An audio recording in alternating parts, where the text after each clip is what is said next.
Hi, this is Brandon with the Chinchilla Picking Podcast. Dave is on vacation somewhere on a beach right now, and quite frankly, probably watching one of his boring sports that he watches. The ones that nobody else watches, like snowboarding or something. Probably not snowboarding in the summer, right?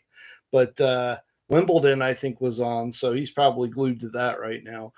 Um, so if you're watching this or you watch this at a later time, whatever, I'm live right now and it's unscheduled. So I don't know if anybody's going to join me, but if you're watching this here, you're going to notice that there's something a little different if you listen to our podcast. And it's the fact that this is not going to match up with the actual podcast that I just recorded and that's scheduled to be uploaded for tomorrow. And that's because it's a bit of a different job to co-host a podcast than it is to host a podcast, and hosting is much different, and I'm just not used to it. So I mean, I could lie to you and say that this was, something experimental. I'm trying something new. We're going to split the YouTube off from the regular show, but that would be an absolute lie. And the truth is that the first recording of this uh, was terrible. It's just terrible. And I know how to edit audio very well and make myself sound a lot better than what I actually was and make it sound like I didn't have a million ums and uhs and, whatever else and pauses in between. But the fact of the matter is I did, and I don't know how to edit video. So I'm redoing it for YouTube right now. I hope that's appreciated. And, I hope I'm entertaining, uplifting, and, educational. After 200 some odd episodes, I would hope that I'd bring at least one of those things to the table. I don't know which one it is, but I'm sure one of them I've, hopefully, done. I don't know. But Amazon's Prime Day, I think this was the big news for me over the past week because it showed that the consumer is still relatively stable and still relatively healthy. The event spurred an estimated $24.1 billion in total sales. That's tracked by Adobe Analytics. There were some reports that came out at the very beginning, the first day that showed that the Prime Day may have had a sluggish start, but as with all first reports, that was not, accurate. It seems like we just had a situation last month where the first jobs report that came out was showing a loss of 133,000 jobs, and then the actual BLS data came out and it showed that it's not the case. We're actually still in a good, pretty decent position here. So that just shows you the value in sometimes you just need to sit on your hands until you get all the information. And there's value in that. But yeah, so the Amazon Prime Day, record results for Amazon. Investors are going to be watching that third quarter 2024 earnings report, which is expected to release in late October. That's going to actually show the concrete financial data. But Amazon did come out and, back this up and say, yeah, we had record numbers here. It was a really successful year for us for Amazon Prime Day. Last year, they did it over the course of 2 days. This year, they're doing it over the course of 4. So, it was expected to see an increase, but I don't think we expected a 30% increase, I think it was, year over year. The first day on its own showed a 9% increase year over year, but overall I think it was like a 30.3% increase, something like that. Yeah, 30.3% increase over the comparable 4-day period from last year. So very successful Prime Day for Amazon. It was very important for me because it kind of comes off the back of what the Federal Reserve Bank of New York was reporting. Their quarterly report on household debt and credit for the first quarter of this year showed a rate of new delinquencies that's not just rising, but it's also surpassing pre-pandemic levels. So as of the first quarter of 2025, the percentage of credit card balances transitioning into serious delinquency, which is 90 plus days past due, That's climbed to its highest point since 2012. That's alarming. The most recent data here shows that the flow of credit card balances into serious delinquency reached 3.2%. Now, that doesn't seem like it's a high number, but we're going to compare it to last year like we do with everything else. And that number was 2.5% last year. And it's 3.2% this year. So translate that. It's a flow of credit card balances into serious delinquency has climbed 28% year over year.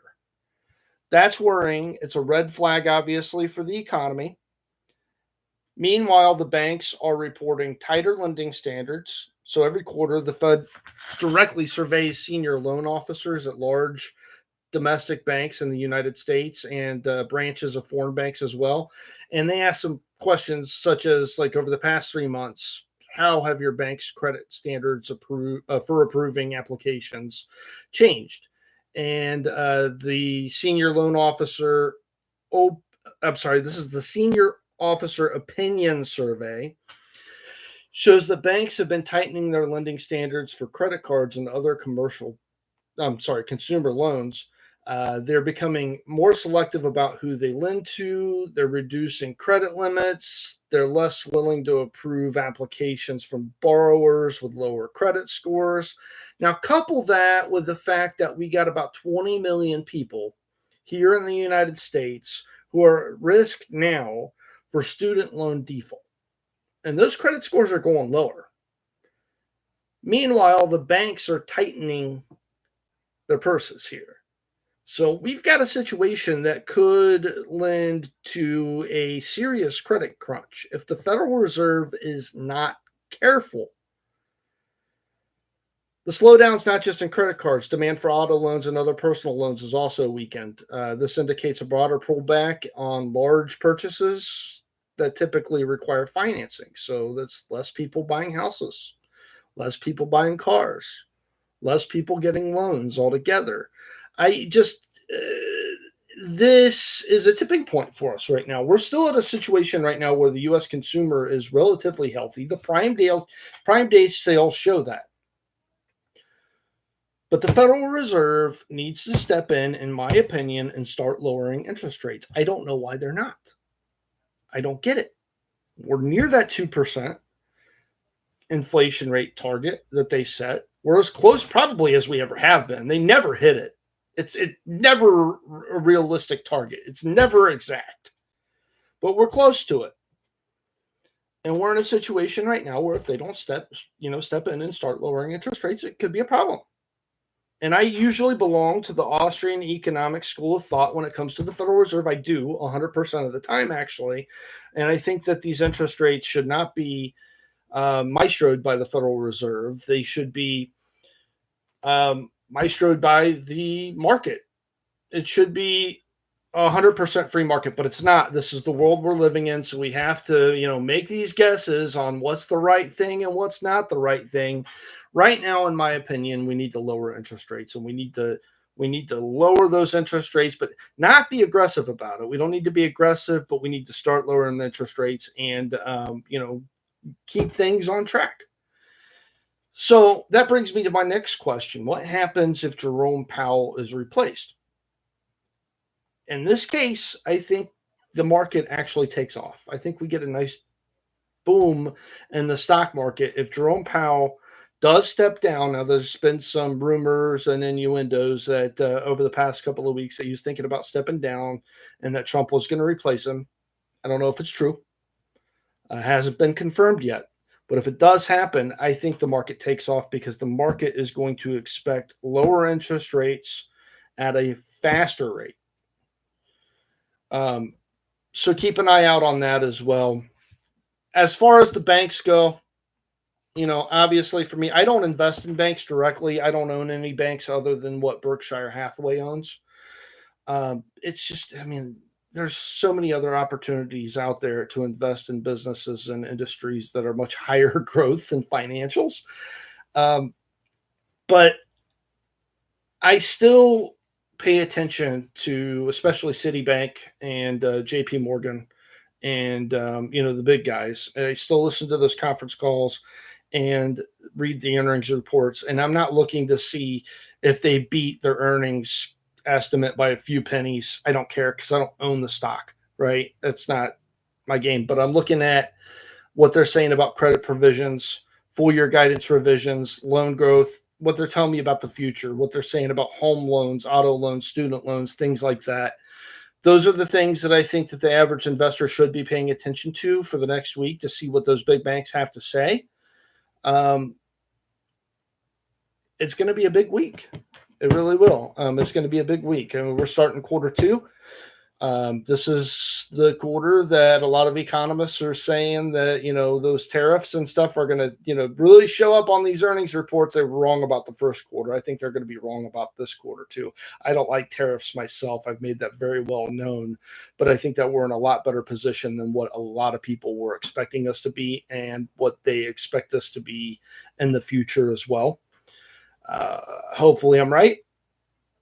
The other piece of big news that's coming up this week that investors need to watch, and this is from NVIDIA, which, make no mistake about it, is the most important company in the entire world right now. And it probably will be for the next 10 years. The CEO, Jensen Huang, he's got a scheduled China trip coming, and it's drawn the ire of a lot of U.S. senators. In fact, two of them, Elizabeth Warren and Jim Banks, sent a letter to him ahead of the visit. They said, dude, you need to stay away from meeting with companies that are suspected of undermining the U.S. chip and export controls, and you need to stay away from meeting with companies that are involved with Beijing's military. I don't know what kind of power they have to stop him from doing that, but I do know that when it comes to, you're now the biggest company in the world, you're now, the largest manufacturer of the chips that are changing the world and changing lives every day. You got to play ball. You have to play ball because, look, the artificial intelligence is, I think a lot of people are on the same page with me, and that I am very excited about artificial intelligence, and I'm also scared of artificial intelligence. There's a very small handful of people on this globe that really understand artificial intelligence. I mean, really understand it, to the point where they're being paid pay packages of $100 million, $200 million, $300 million, even sometimes, to join Meta, OpenAI, and Google, and to share their expertise with them. Because there's only literally a handful of people that understand this stuff, which is, I mean, it's a good thing for them, but for us, it's a scary thing, right?